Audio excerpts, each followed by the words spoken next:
Hello everyone, welcome to my YouTube channel. তোমরা সবাই কেমন আছো? আশা করি ভালো আছো। আমিও তোমাদের আশীর্বাদে ভালোই আছি। তা আজকে আবারও আগের মতনই পৌনে 4টার সময় ঘুম থেকে উঠে গেলাম। তার ওঠার কারণটা আছে, আজকে সারাদিন কিন্তু আমি অনেক ব্যস্ত থাকবো, তো সকালে কাজগুলো তো করে নিতে হবে, তার জন্য এত সকাল সকাল করে উঠে গেলাম। তো সারাদিন কী করি তাই তোমাদের সাথে অল্প করে শেয়ার করবো। তো ভিডিওটা স্কিপ না করে দেখতে থাকো। আর এখন বাজে পুরো পৌনে চারটা বাজে। তো একটু বাইরে অন্ধকার আছে, তো ঘরের ভিতরে কাজগুলো করব, তারপরে বাইরের কাজগুলো করব আরও। আর এইদিকে আমার ছেলেগুলো, দুটোটা ছেলে ঘুমিয়ে আছে। আমার বর তো থাকে না, বাইরে গাড়ি চালায়, তাই বাইরে বাইরেই থাকে। তা আমি এই দুই ছেলেকে নিয়ে ঘরের সমস্ত কাজ করা হয়। তো যাই হোক, এখন দুই ছেলে ঘুমিয়ে আছে আর আমার ঘরের অবস্থা দেখে এগুলি টুকটাক করে এখন সাফা করতে লাগবে। তো এদিকে দেখো দুই ভাই ঘুমিয়ে আছে। একা ঘরে সংসার সামলাতে অনেক অসুবিধা হয়ে যায়, কিন্তু উপায় নেই, করতে তো হবে। তো যাই হোক, ভিডিওটা দেখতে থাকবে এন্ড অবধি।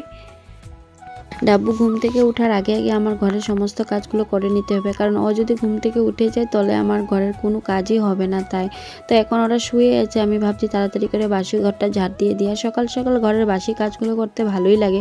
আর অনেক কাজই থেকে যায়, বাচ্চাদের ঘরে কিন্তু অনেক কাজ থাকে, আর ঘর কিন্তু অনেকই নোংরা থাকে। আর এখানে দেখো আমার বড় ছেলে চিপস খেয়ে দিয়ে সব ঘরে ফেলায়, তো সকালবেলা অনেক নোংরা বেরিয়ে পড়ে। আর ঘরের টুকটাক কাজ তো থাকেই মানে করার জন্য। তো এখানে আমি এখন ঘরটা ঝাড়ু দিয়ে দিচ্ছি, আর অনেক কাপড় আছে। আর সকালে আজকে একটু হালকা হালকা ঠান্ডা ছিল। এদিকে বাইরে গিয়ে দেখি পূর্ণিমার চানও দেখতে পাচ্ছি, এত ভালো লাগছে। তো চানটা দেখে তো ভাবলাম একটু ক্লিপটা নিয়ে রাখি। তো চান দেখাও আমার হয়ে গেছে। আর এখন দেখো কত বাসন, তো বাসনগুলো নিয়ে বেরিয়ে পড়লাম। আর যেহেতু শুক্রবার ছিল, তাই তো শুক্রবার দিনটা আমার অনেকই বাসন থাকে, আমাদের নিরামিষ, তার জন্য এখানে এখন বসে বসে ঠান্ডার মধ্যে মাজছি বাসন। কিন্তু যে হোক, কাজ করতে করতে ওরকম করে ঠান্ডাটা লাগেও না, তো গরমে লাগে। আর কখনো কখনো মনে হয় কাজ করতে থাকলে আরও অনেক কাজ করি, এরকম লাগে। তো যাই হোক, এখন তাড়াতাড়ি করে বাসনগুলো মেজে নিচ্ছি। দেখো কত বাসন বেরিয়ে যায়, কিন্তু আমি আর আমার ছেলে, আর ছেলে কী খায় বলো, কিন্তু আমার বাসন যে অনেক ভরে। এই বাসন নিয়ে আমি অনেক সমস্যায় কখনো পড়ে যাই, যে আমারই শুধু এত বাসন ভরে, না আরও আছে মানুষ আমার মতো। এখানে সব কিছু ধোয়া হয়ে গেছে, আর এখন নিয়ে নিলাম কাপড়গুলো ধুয়ে নিচ্ছি। তো পরে দিয়ে রেখে দিলে অনেক কাপড় জমে যাবে, তাই অল্প কাপড় ছিল, তো ভাবছি তাড়াতাড়ি করে ধুয়ে নিই। আর এদিকে দেখো পুরো অন্ধকার হয়ে আছে, তো এখন তাড়াতাড়ি করে কাপড়গুলো ধুয়ে সুন্দর করে মেলে দিলাম। তারপরে ঘর মুছতে চলে আসলাম। তো ঘর মুছে আমার পুরো হয়ে গেছে, আর এই বারান্দাটা একটু মুছে নিচ্ছি, কারণ পরে দিয়ে না ডাব্বু এখানে হাঁটাহাঁটি করে, তারপরে কিছু যদি পরে উঠিয়েও মুখে দিয়ে দেয়, তো না মুছলে একদমই ভালো লাগে না। তাই আর দেখো আমি দাঁড়িয়ে দাঁড়িয়ে এখন দাঁত মাজি, আর বান্দরের উৎপাতে বন্ধুরা একদমই থাকা যায় না। তারপর তো স্নান টান করা কমপ্লিট হয়ে গেছে, এখন দেব সকাল সকাল পুজো। আর বাজে এখন প্রায় 5টার মতন, তো সাকু পুজো দেওয়া হয়ে যাচ্ছে আমার সকালবেলায়। তো এখন বসে পড়লাম ঠাকুরের পুজো দিতে।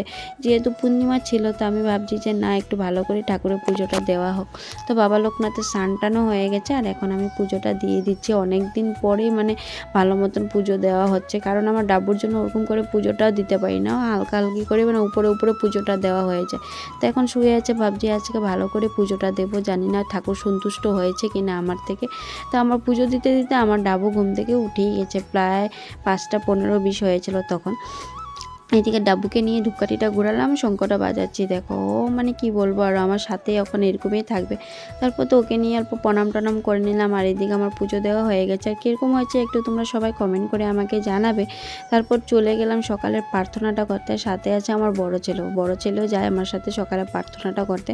তো ডাব্বু উঠে গেছে, তাই আছে ডাব্বুকে নিয়ে গেলাম। তারপর তো ঘরে এসে সমস্ত কাজ টাজ করে ছেলেকে আবার নিয়ে গেছি স্কুলে, যেহেতু ওর স্কুল টাইমও হয়ে গেছে। তো এখানে ডাব্বুও আছে আমার সাথে, ডাব্বুকে না নিয়ে গেলে হয় না, ঘরে ওরকম করে কেউ নেই, তো ও কার কাছে থাকবে, তাই ওকে ঠান্ডার মধ্যে বেরিয়ে নিলাম। আর টুপিটা তো একদমই পরতে চায় না।